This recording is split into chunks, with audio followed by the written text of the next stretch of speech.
Llum għandna il-Filip Sciberras, grazzi tal-ilqajt l-istedina tagħna. Naddu għall-ewwel mistoqsija. Għalik x'in il-letteratura? Il-letteratura hija dinja kbira. Dinja, riproduzzjoni tad-dinja li ngħixu fiha.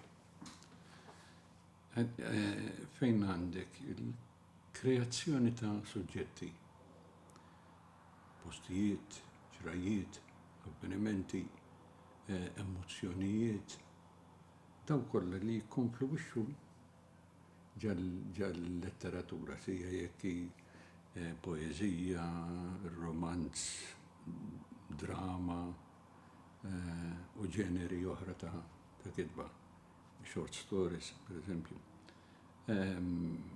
Fejn f'din id-dinja l-Italija jien sibt il-familjarità ngħidu hekk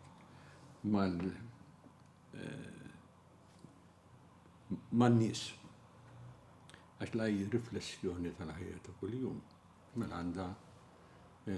għandek riproduzzjoni tal-ħajja. Kif għaddejja għandek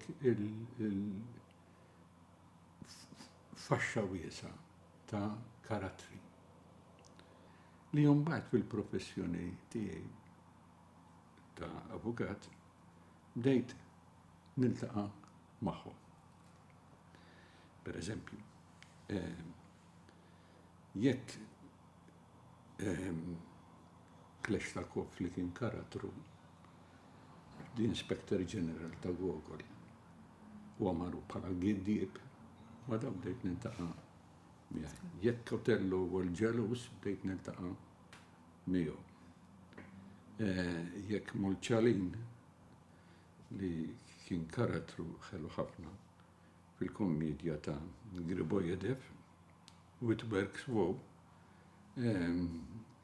kien jisu l-parassita li ħaddieħor, da bdejt niltaqa' magħhom fil-ħajja professjonali tiegħi.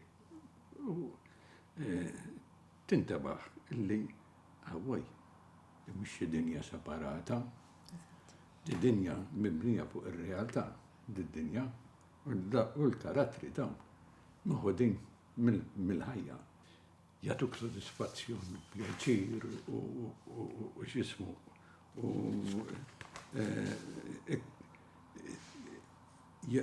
Ikkattru l-emozzjonijiet ġo fik waqt li qed taqrom. Għaliex fl-istess waqt qed jirriflettu il-bniedem u s-soċjetà li ngħixu fiha qed niftehmu. Ħaġa naturali. Għaliex il-letteratura Griega antika jien inqisha għadha moderna, għadha preżenti. Għaliex fil-letteratura Griega antika, u nista' mmur anke qabel dawk ta' imma fil-letteratura Griega antika għandek il-bniedem fiċ-ċentru għaw il-qawwa tiegħu tal-bniedem u fl-istess kien il-fraġilità tiegħu wkoll. Qed niftehmu ġifieri dawn huma kollha daw is-sensazzjonijiet li sib f'dawn il-karattri li jagħmlu il-letteratura. Il-letteratura ġifieri hija sors jew għajn, nitkellmu bil-Malti, għajn ta' erf u għajn ta' pjaċir fl-istess ħin. Niftehmu? Dik il-letteratura. Qedtilna li l-letteratura fil-verità tirrappreżenta l-ħajja u m'hemmx biss differenza. Taħseb li hemm xi ħaġa li tagħtina l-letteratura li forom oħra ta' kitba ma jagħmlux? Jekk tgħidli għal forom oħra ta' kitba jiena rajt minn kollox. Romanzi, jien għandi ma' bejn 6,000 u 8,000 ktieb ġifieri. U huma fuq suġġetti varjati, letteratura, filosofija, psikoloġija, politika. arkeoloġija li nħobba ħafna. Insomma, mħawra l-bija, niftehmu kif ngħidu. Koll għandhom dik xi ħaġa illi jatuk esperjenza. Il-filosofija ifhimni jekk immurru għal sors jew fonti tagħha jiena li hija filosofija sokratika. Niftehmu l-filosofija sokratika jgħidlek il-prinċipju tiegħu huwa għaraf lilek innifsek. L-ewwel niftehmu msabbiħ. Tifhimni. U biex taraf lilek innifsek u tasal għal konklużjoni kemm ma taf xejn, l-ewwel tagħha kemm ma taf xejn. Għaliex? Għax min jippretendi li jaf kollox u dik tal-lim tanka fil-ħajja tal-professjoni tiegħi. Inti għax tkun tlajt żewġ tarġiet ma tippretendix li issa ser timħallef li tifhem kollox. Jekk ma żommx moħħ ta' student ma titgħallimx. Ħajtek trid tkun dejjem moħħ ta' student, dejjem tittassorbi, dejjem titgħallem, dejjem trid tfittex is-soluzzjoni għall-problema, dejjem trid tfittex it-tweġiba għall-problematika li jkollok qudiemek. Jiġifieri fonti oħra ta' kidba wkoll jagħtu għajnuna, l-psikoloġija tagħtik għajnuna mod ieħor. Għax tidħol fil-psike tal-bniedem. Iġielek tifhem il-batijiet tiegħu, il-weġġat, l-għannuj tiegħu, għaliex id-wejjaq li kollu ferħu ukoll. Dik hija psikoloġija x'tatik tidħol fir-ruħ issa tal-bniedem. Letteratura tagħmel hekk ukoll. Ġifieri anke dawk il-forom oħra ta' kitba jassistu lilek fil-mixja ta' ħajtek. Jekk ma jassistux, ma xejn. Mela, xi distingwi għalik il-lingwa tal-poeżija mill-lingwa f'kitba oħra? U inti bħala kittieb kif tagħżel bliema lingwa ser tikteb? Jiena poeżija ktibt, però ktibt ukoll xi ftit stejjer qosra li qatt ma ppubblikajt fejthom ġekexxun illum ma nafx sar minnhom.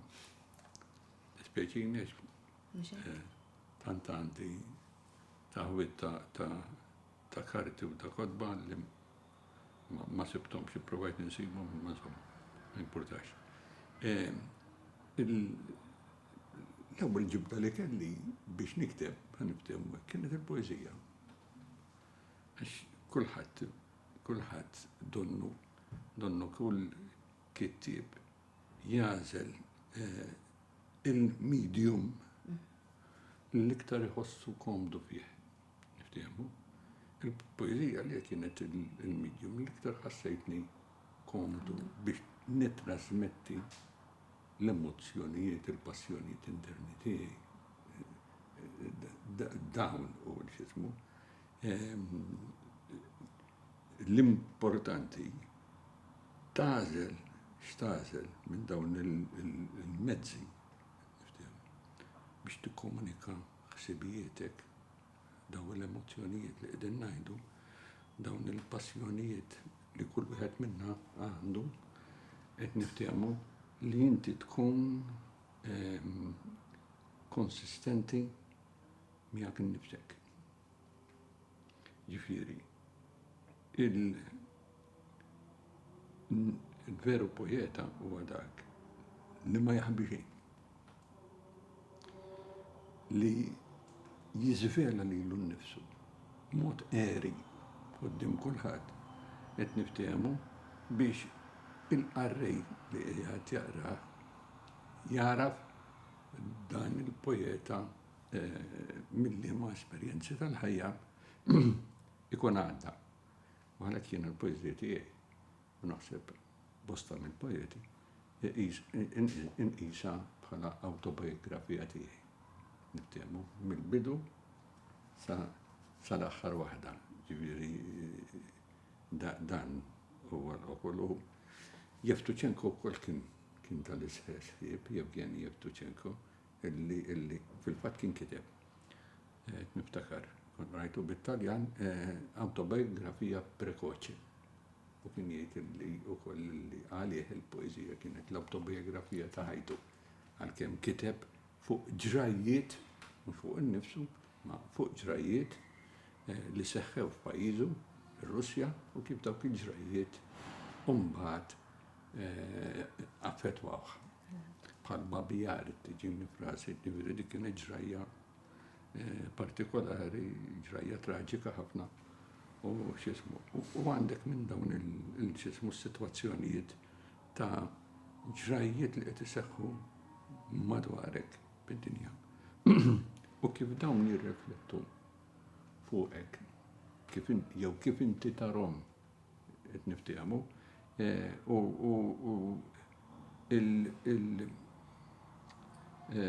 biex ngħidlek kif jaqanqluk, kif jilluminawk, niftehmu, kif jistimulaw il-ħsieb, ġafik, dawn l-affarijiet kollha, l-istimulazzjoni tista' tiġi internament u esternament għalik. Mela taqralna l-poeżija int minn int?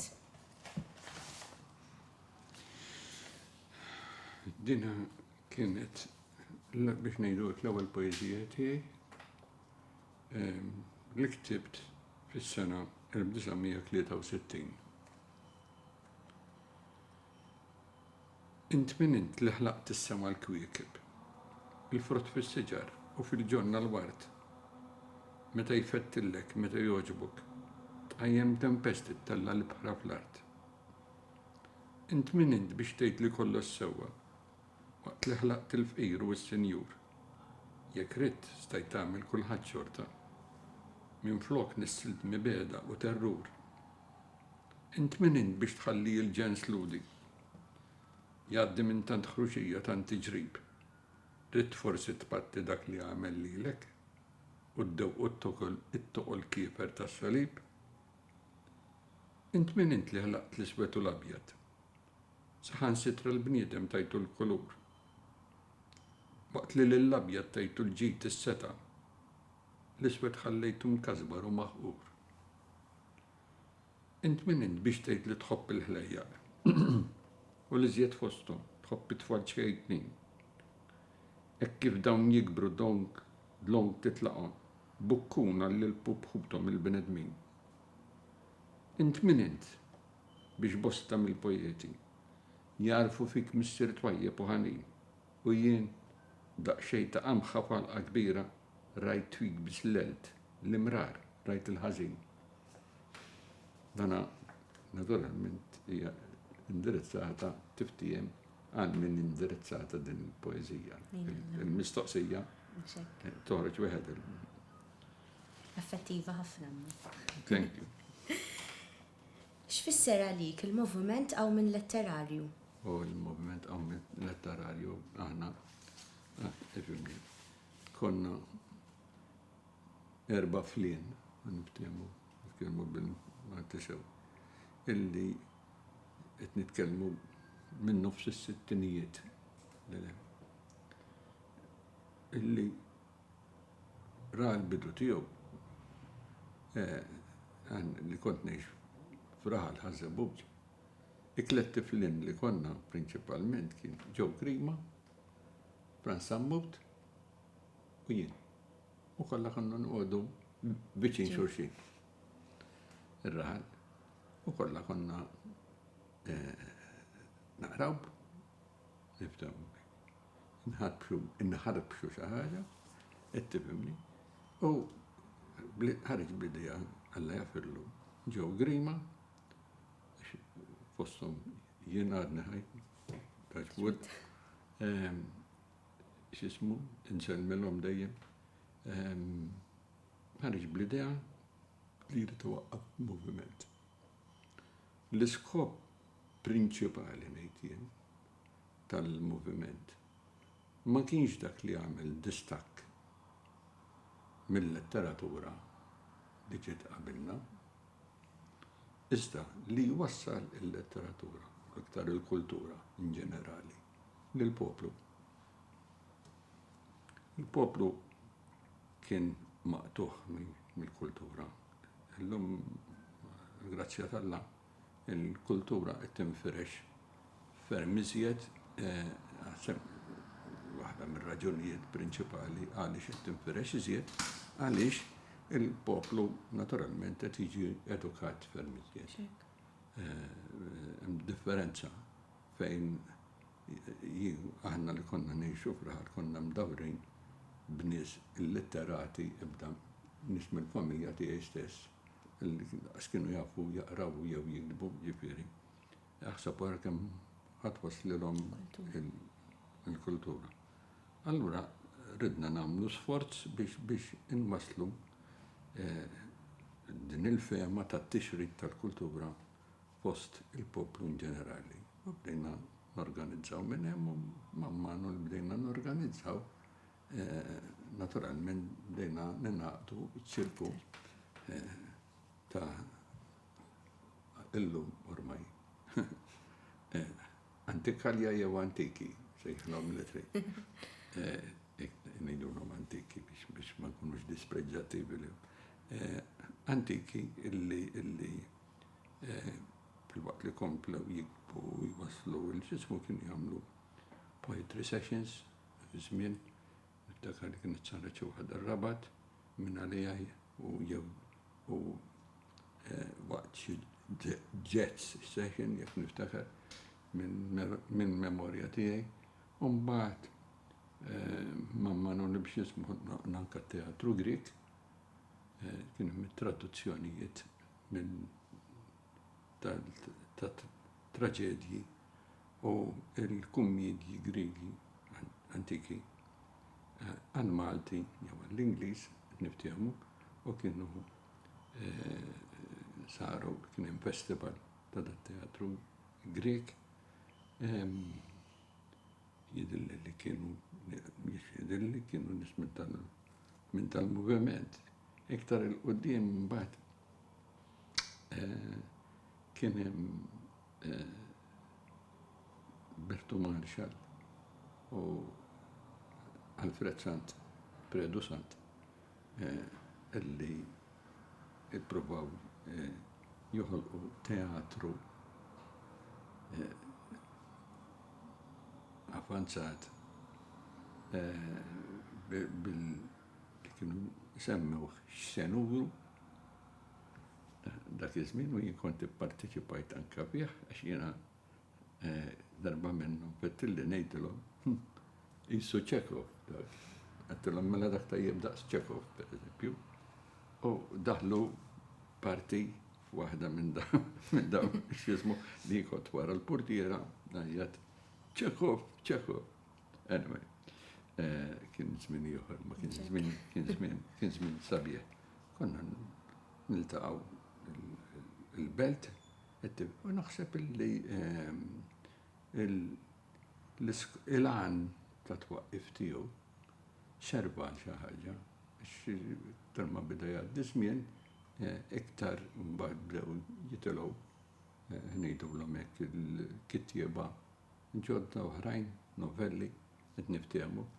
Jiena kont naturalment kważi kulħadd imbagħad kien mara rasu x'kulħadd bil-professjoni tiegħu.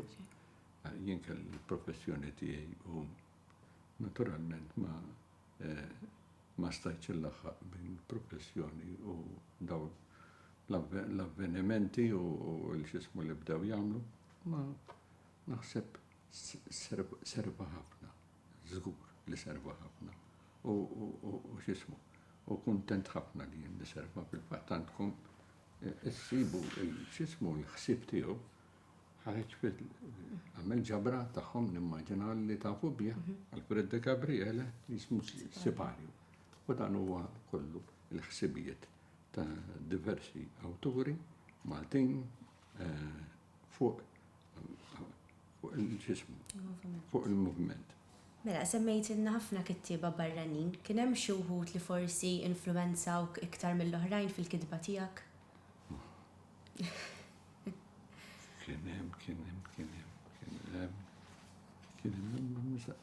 Possibbli noqgħod insemmihom kollha.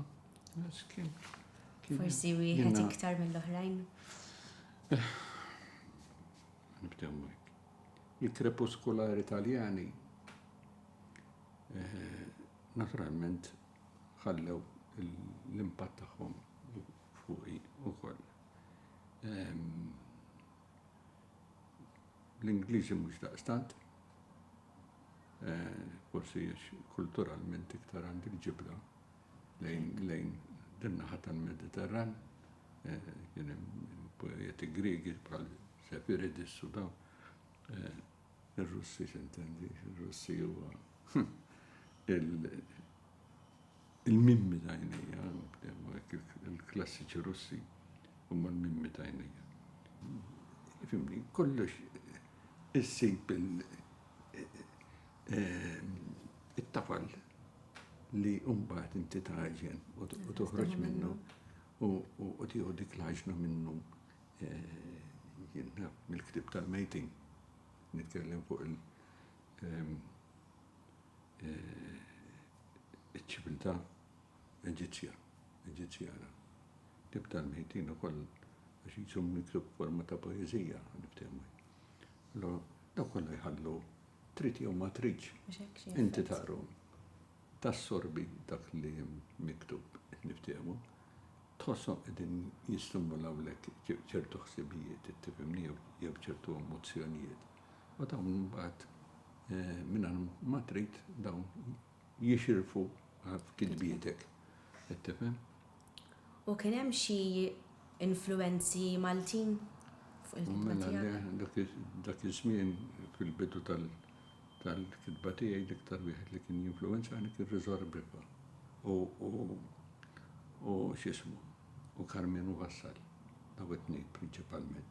Daw kienu l-iktar tnejn li influwenzawni fil-bidu tal-kitba għax imbagħad il-kitba tiegħi mifruxa fuq perjodu ta' 50 sena tifhem tieħu l-laqta tagħha skont l-epoka u żmien li tkun qiegħed tgħaddi minnhom jew tgħix fihom qed niftehmu, dak hija l-laqta li tieħu l-poeżija. Il-poeżija ma tibqax dejjem staġnata għal ħares. Tifhimni? Dejjem ħanejdu hekk tadotta metrika differenti mill-metrika kif nafuha. Niftehmu? Dawk x'ismu. Taqranna xi poeżija mandala tajjeb mill-ktieb. Mandala. Din miktuba l-1983. Jienu ċpar li ħabta u sabta. Ir-rimettar ta' mara tqila. Prodott ta' żminijiet. Mit bla identità. Jaqgħad miġnun fi ċrieki mħablin ta' msaġar primittivi. Jienu l-frak li jaqa' mill-blat mielaħ. Il-wirid battal ta' xmux maħruqa. Sejba tal-fdalijiet. Il-sir bla isem. Jewdem mifluġ f'xaradi imnazbin ta' sfinġi inkwizittivi. Jienu trab ta' katakombi mdalma. L-irmit antik ta' Adam Sieket. Ġrajja ta' tifkiriet, nisel bla sekli. Jemmi mibluħ f'ritwali misturin ta' mqades emottivi. Jienu li ju ta' dell l-imbu tal-wax, ta' nies l-għanda ta' zibel, irritnajja tu ma nistax. Tajjeb, kien hemm xi episodju partikolari f'ħajtek li ħeġġek biex tibda tikteb? Kif bdejt tikteb? X'kien dak li motivak? Naħseb is-solitudni. Jiena nkun nietem li solitarju ħafna. Ġifieri jekk naf il-ġenituri kienu jsefru fil-xismu kont nibqa' man-nannijiet, jiena kont inħobb il-solitudni ħafna. Naħseb dik il-xismu ta' is-solitudni prinċipalment, dak tal-waħdi niftehmu, ngħidlek għamilt għattajt 5 snin naqra. Ġieli kont għaddejt bi 3-5 kotba fil-ġimgħa naqrahom flimkien. minn għandi minn wieħed għal-ieħor. Ir-realtà kemm jien ignorant, allura rid nakkwista l-erf. Tajjeb. Għadek tikteb u kien hemm xi żmien meta waqaf tikteb jew dejjem bqajt għaddej? Le, mhux dejjem bqajt għaddej. Il-kitba mhix ħatqum, din mhix kikra kafja. Mhux hekk? Il-kitba jekk m'għandekx suġġett fuq xiex tiktebx. L-awtur ċinu nis li xun fil-kitba tiegħu on writing, il-kitba rajtu bl-Ingliż, jgħidilna, ifhimni, tisforzax lilek innifsek biex tikteb. Għaliex mhux ħajja tifrod. Ma jagħtik xejn, l-oġġett sforzat mhux ħajirrendilek. U jien dik dejjem żammejta rasi, jiġifieri mhux ma ġejtx bil-għodu jew fil-għaxija ġejta bil-tazza kikra tal-kafè jew bit-tazza ta' naqra grok whisky. U ntfajtaw u naqbad nikteb. Ma nagħmilx, jiddependi mill-moment, jkun hemm moment li inti trid tenkapsulizzah, moment partikolari, qed niftehmu.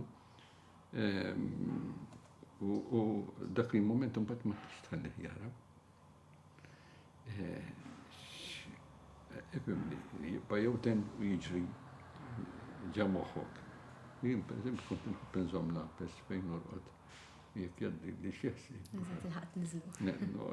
Naġġan u jibbiri kont għatta il-lejl minn jibkem il-lejl. Illi għajimni l-ħir. U għadek tikteb jiġifieri? Mux ħanidu hekk.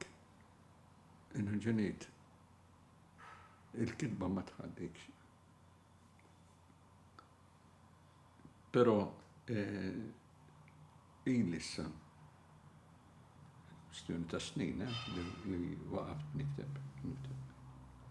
Ma mbagħad bħalma għamilt, pereżempju, wara li kont ippubblikajt il-ktieb Mandala, għamilt snin ma nikteb, niftehmu, mbagħad tiġik okkażjoni, tifhimni, u terġa' titlaq miġdid minn hemm. U li għamil tajjeb kull kittieb illi jieqaf ħalli l-affarijiet tifhimni jara kif ħajjiżvolġu ġafjeh, jirrifletti, jgħaddi minn xrajiet li ġodda li għanqluh u dawn jew li jistimulaw, tifhimni. Ir-raġuni wara kollox kif kien jgħid San Thomas Aquino għabet homo razzjone met manum, għandu il-bniedem għandu raġuni u lit. Biex jiktib ma għandu raġuni, tifhimni. U lit hija organu deċiżiv għal-kitba. X'inhu l-akbar xkiel li sibt matul ħajtek biex tikteb u forsi fl-antik biex tippubblika? Ma sibx problemi? Ma sibt problema ta' xejn. Assolutament, ġifieri, u poeżiji, ifhimni, aħna li konna kittieba qegħdin għadna middu saqajna. Dak iż-żmien fis-sittinijiet, tifhimni, u fis-sebgħinijiet.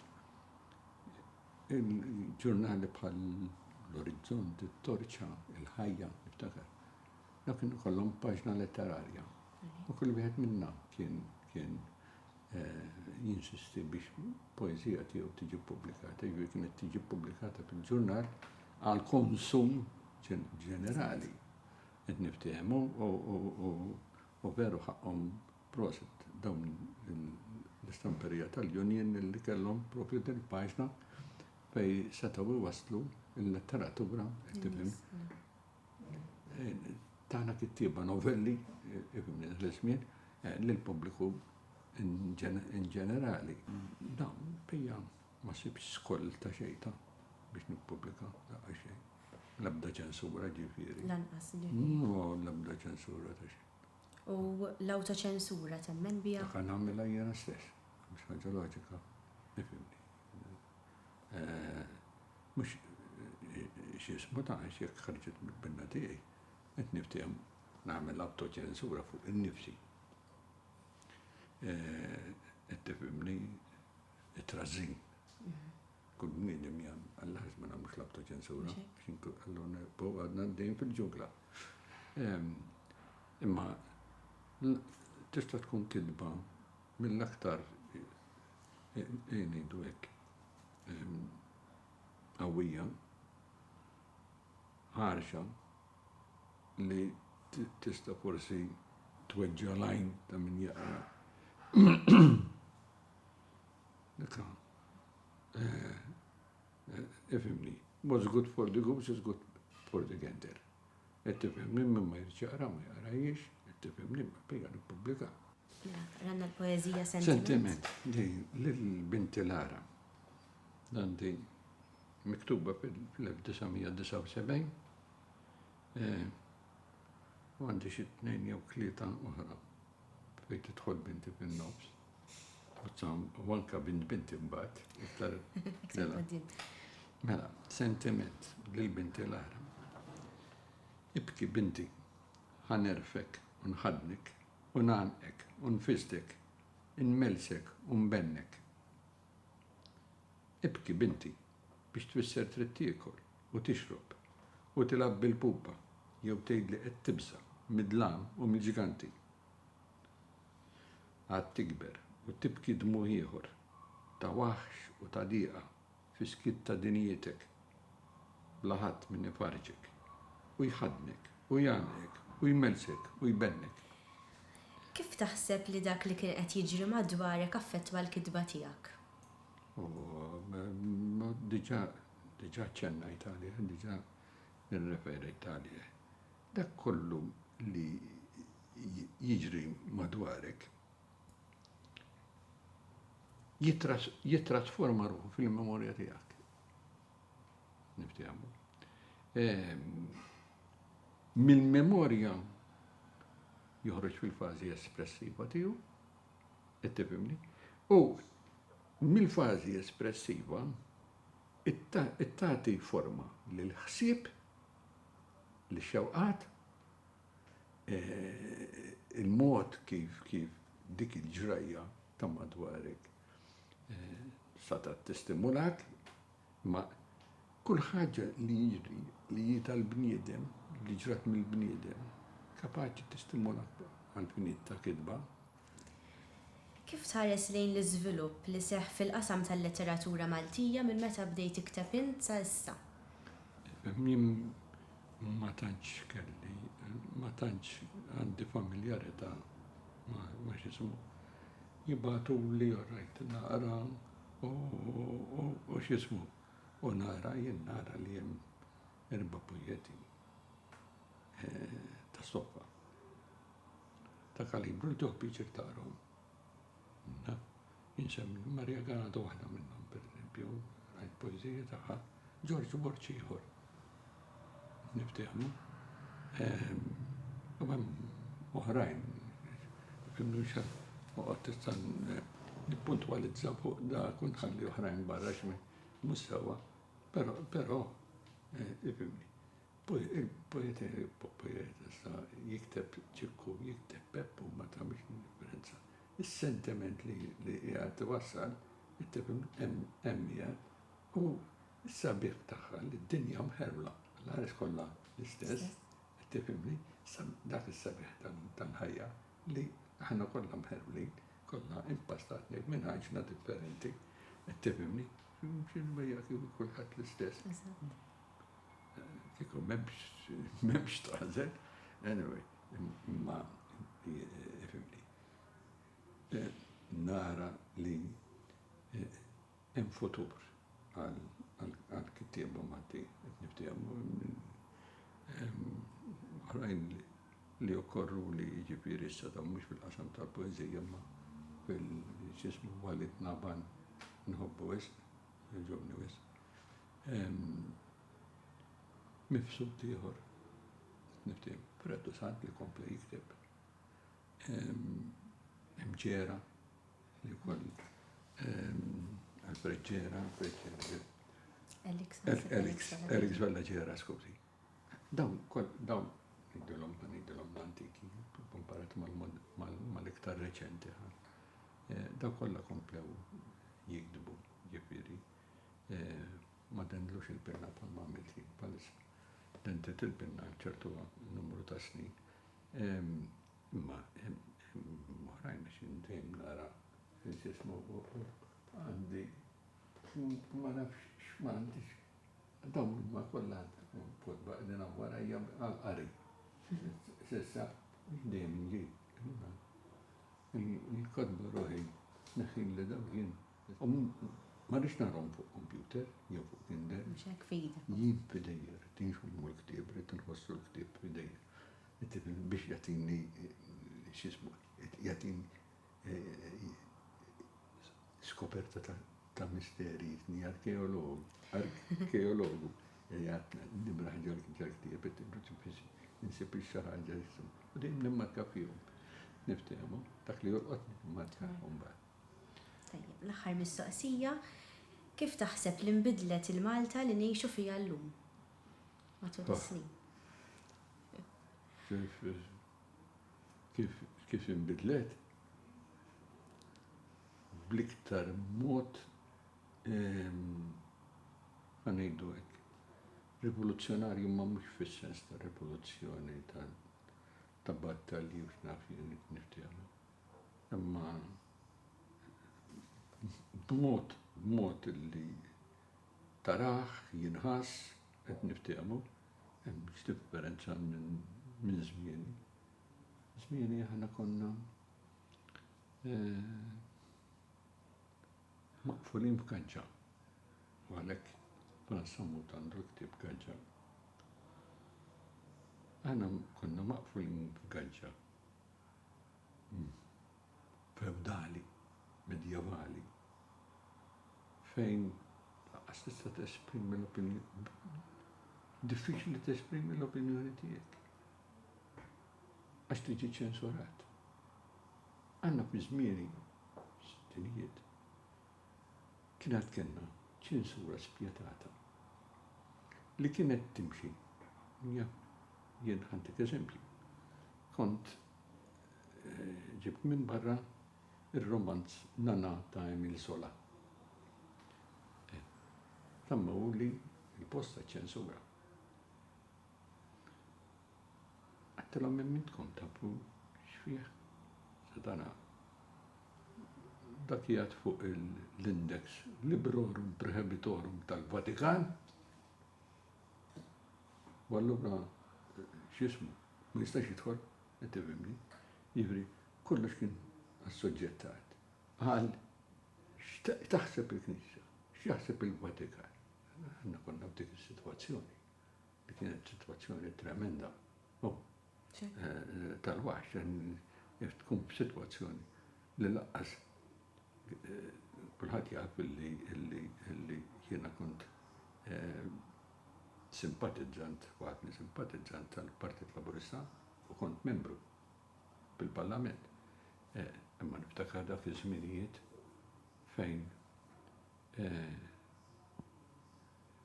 jekk jarawk taqra l-ħelsien kont niġi pereżempju b'tar-linja mill-belt. Ma kien ikolli l-ġurnal l-ħelsien fili jien niftehmu. Bil-korza tal-linja biex immur lura daħal. Ma kien joqgħod ħadd ħdejja. Rajt kont inkun ixxablat. Imma ma jmux għax kien kundannat. Kien mejjed li x'ismu. Sa missieri kien jixtri il-gazzetta. Darba minnhom kienu kont għadni student għand il-Ġiżwiti, niftakar. Darba minnhom bata li il-rettur għallu isma' silna nafu li t-tifel qiegħed jaqra l-ħelsien qiegħed jidħol General Workers Union biex jismu. Għabes, kellu mistieri, kellu il-ħelsin jien nixtrija kif fil-ħodu. U r-Ottubru dak iż-żmien kien min kien daw storja ma hija verità, hija realtà. Għala ħalqu ma għal xejn nisjan. Kemm għaddejna minn tribulazzjonijiet għandna ħares x'ismu. Għax kieku x'ismu missieri kien bidlu bil-mejjed. Il-Kurja Maltija kien għalet dak iż-żmien taħt Monsi illi itnu bil-mejjed jintira tal-7 ġenerazzjonijiet. Mela jien għadni għaddej bil-ġenerazzjoni u liedi u l-liedi, tifhimni, issa laħqu ir-raba ġenerazzjoni, għatfadda klied oħra wara jom. Nridu jikkontrollaw dak il-ħsieb, jikkontrollaw dak il-mod x'għandek taqra, x'għandek tikteb, niftehom ma' min tagħmilha, qed tifhimni, x'sentiment politiku għandek, dawn l-affarijiet kollha, ġifieri, għall-ħares nibda biex nirrakkonta x'ma nafx kolli. Qed tifhimna ma missejt li ferriq ġerħa ħa niftehom li għalija kienet ġerħa għal-ħafna laburisti bħali ta' dak iż-żmien kienu ġrieħi dawn ma kienux affarijiet żbieħ. Qed niftehmu, imma insomma, irkibnihom, elebnihom, iż-żmien mbagħad beda jgħaddi affarijiet jittaffew, qed niftehmu fis-sitwazzjoni li qegħdin grazzja tal-Alla ġifieri jiena ngħidilli kull gvern għamel it-tajjeb u għamel ħażin tiegħu, tifhimni kien min kien. Jiena dejjem rett dawn l-affarijiet. Kien min kien għamel in-naqra tat-tajjeb u n-naqra tal-ħażin tiegħu. Kien min kien. U x'ismu, imma bħala poplu hemm ħaġa tiddejjaqni, diviżivi biex. Dik tweġġani, dik tiddejjaqni, tifhimni. Isnaqdim bħall-Amerika tal-lum, divizjoni galor, dik il-divizjoni id-dejjaqni, jabġa dal-kamp, qed niftehmu u jisu traqat paralleli u ma niltaqgħu. Jena dak il-mod ta' ħaġir u ġobir. Qed għanċin ikun dan niftehmu. Għax anka fil-politika jrid ikollok ċertu regoli ta' mġieba li x'ismu ma jkunux daqshekk dialettikament opposti għal xulxin kważi qegħdin jisek il-battalja niftehmu. Mela ngħaddu għall-aħħar poeżija. Nagħta x'għażilt? Jimportak ngħaddu għall-aħħar żewġ poeżiji. Mela, ħanibda poeżija. Ħaniġu għal tal-aħħar żminijiet issa. Mela, din tal-2011 meta fil-Mediterran kien konna ħafna mwiet tal-immigranti msiekin li kienu jaħarbu minn il-lata ta' gwerra ġuħ u x'nafi. Irsala mill-baħar. Irsala tfisser itra. Ma stiba fil-Malti kienet teżisti. U fl-Arbi għadha teżisti. Aħna maħniex mustada ħut. Imma itsma nitbandlu mal-kurrent f'dal-baħar u d-dabien u nsibi. Il-eħħen dan tiġribi. Fil-ħodor ta' ħajjitna, salpajna b'biċċa oxra. Amar il-lejl kejjieni u meta għadna orbu sibna il-mewġ keffini. Xtaqna li kieku nibqgħu mibtuna u mħadna fil-ħliel u fil-kennija mal-qajla li jrebbuna, ikabru u jrawmumna, bl-imħabba iqadruna. Għajjid il-ġliet u s-saram li ħakmuna, maslut il-ġuħ u s-saħaq li sikmuna, intom li nsejtuna. U ma ġejtux tagħtu l-għajnuna. Għalfejn din id-barrija? Fejn tliftu il-ħennija? Fejn stortu il-modrija? Issa l-aħħar poeżija hija ittra miftuħa tal-2013 u hija ittra miftuħa l-tliet wliedi. Eżis uliedi, qabel ma nakkek sewwa u l-moħħ tiegħi jitħebel jew dan il-sieni jinxef, xtaqt niftaħ senduq ruħi, beraħ qudiemkom u quddiem id-dinja. Intom lu ħajjemtuni u bħerqa sawwabtuni, inħobbkom ktir il-koll. Grazzi li dakkartuni, grazzi li ferraħtuni, grazzi li raddejtuli għax qed ħabbitkom. Ħalluni nħammem fikom, għajnejja joxew fikom u qalbi tfur għalikom. Għadruni jekk dejjaqtkom, aħfruli jekk inqastkom, nidmuni jekk insejtkom, ħalluni nqarreb lejkom biex dmuħi infissrilkom saddiq kelmitna nnietkom.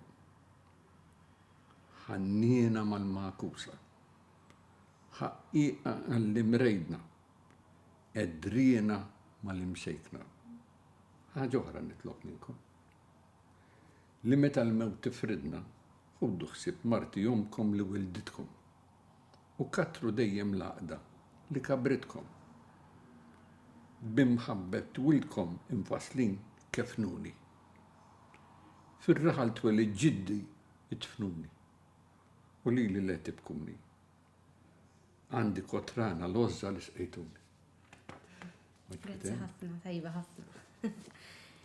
Grazzi. Tal-lum il-Malti. Ħafna minn dal-Malti tinnota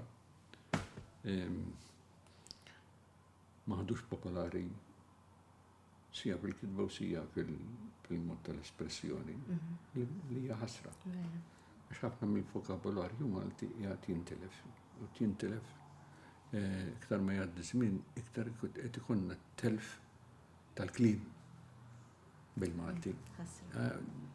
Tal-waħx, dika waħda mill-nisħab fuqha. Hemm bżonn kultant żmien illi anka fil-korsijiet u fil-studji jaqdu dizzjonarju tip ta' akulina.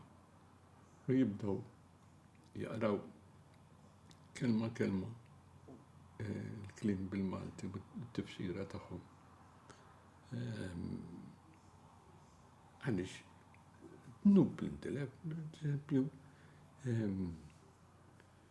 jinnaf taqra xi qawl antik Malti niftiegħu. Saqsu kien mamma da xi fisser qed niftiegħu. Kellhom ħadd m'għandu paċenzja biex jiftaħ dizzjonarju u jara ħafna minn dawn li naf daughter-in-law Kentek li għadha bl-Arbi. Għadha bl-Arbi, Tunesi. Tebbet, ma diċ tesisti. L-lum daughter-in-law, tifhimni, ma diċ tesisti fil-Malti. Niftim. Imma, jekk tmur f'qawl antik, s-siba, per eżempju, kiku jew il-kelma imdanna, sinjura. Kiku l-imdanna kien tħobb il-kenna, l-infen kien isir ġenna. Kiku il-mother-in-law tħobb il-daughter-in-law, dwar l-Angliżata. Jiġifieri, ir-raġel tal-kenna, tad-daughter-in-law, dik l-imdan. Da kollu spiċċa.